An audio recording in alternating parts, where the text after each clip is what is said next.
Biografi Anne Frank, kehidupan awal, analis Marie Frank, atau yang lebih dikenal sebagai Anne Frank, lahir pada tanggal 12 Juni tahun 1929 di Frankfurt, Jerman.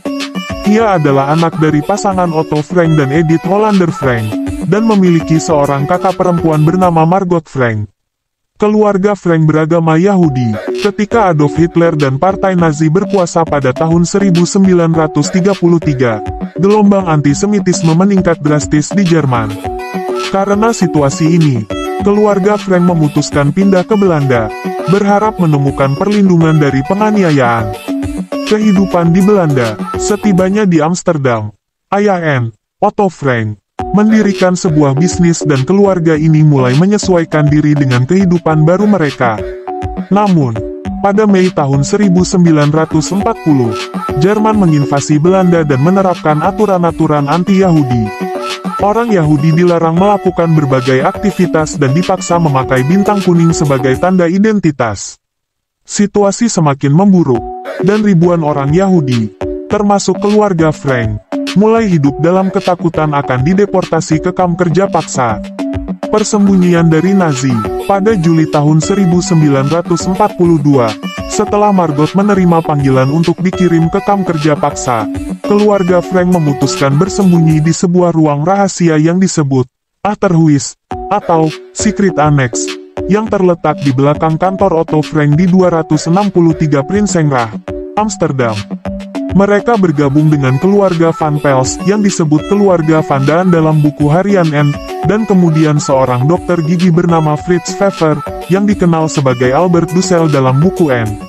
Selama 2 tahun, Anne dan kelompoknya hidup dalam kondisi yang sangat terbatas dan tersembunyi, bergantung pada bantuan beberapa karyawan Otto untuk mendapatkan makanan, persediaan, dan kabar dari dunia luar.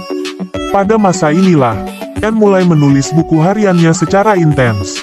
Di dalam buku hariannya, Anne mencatat pengalamannya, perasaannya, serta pandangannya tentang dunia di sekitarnya. Meski terjebak dalam ketakutan, Anne tetap bermimpi menjadi seorang penulis dan berharap suatu hari buku hariannya bisa diterbitkan. Pengkhianatan dan penangkapan. Pada tanggal 4 Agustus tahun 1944, tempat persembunyian keluarga Frank ditemukan oleh Gestapo, kemungkinan karena adanya pengkhianatan dari seseorang yang tidak diketahui. Anne dan seluruh penghuni Secret Annex ditangkap, lalu dideportasi ke Auschwitz, sebuah kamp konsentrasi di Polandia.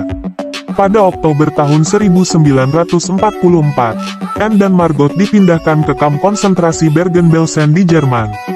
Kematian dan warisan. Pada awal tahun 1945, hanya beberapa minggu sebelum kamp tersebut dibebaskan oleh pasukan Inggris, Anne dan Margot meninggal dunia akibat wabah tifus yang menyebar di kamp Bergen-Belsen. Anne meninggal dalam usia 15 tahun. Setelah perang, Otto Frank, satu-satunya anggota keluarga yang selamat, kembali ke Amsterdam dan menemukan buku harian Anne yang disimpan oleh Miep Gys, salah satu orang yang membantu mereka selama persembunyian. Menyadari keinginan Anne untuk menjadi penulis, Otto memutuskan untuk menerbitkan buku harian tersebut. Pada tahun 1947, buku itu diterbitkan dengan judul Het Achterhuis atau The Diary of a Young Girl. Buku tersebut telah diterjemahkan ke berbagai bahasa dan menjadi salah satu karya paling terkenal tentang pengalaman Holocaust. Warisan Anne Frank. Buku harian Anne Frank telah menginspirasi jutaan orang di seluruh dunia dan tetap menjadi simbol kuat tentang kengerian Holocaust serta ketahanan manusia dalam menghadapi penderitaan. Tulisan Anne memberikan pandangan mendalam dan menyentuh tentang kehidupan seorang gadis muda yang terjebak dalam perang dan kebencian, namun tetap memelihara harapan. Rumah Anne Frank di Amsterdam kini menjadi museum yang mendidik pengunjung tentang hidupnya dan dampak tragis dari Holocaust. Cerita Anne Frank adalah pengingat penting tentang bahaya intoleransi, dan kata-katanya terus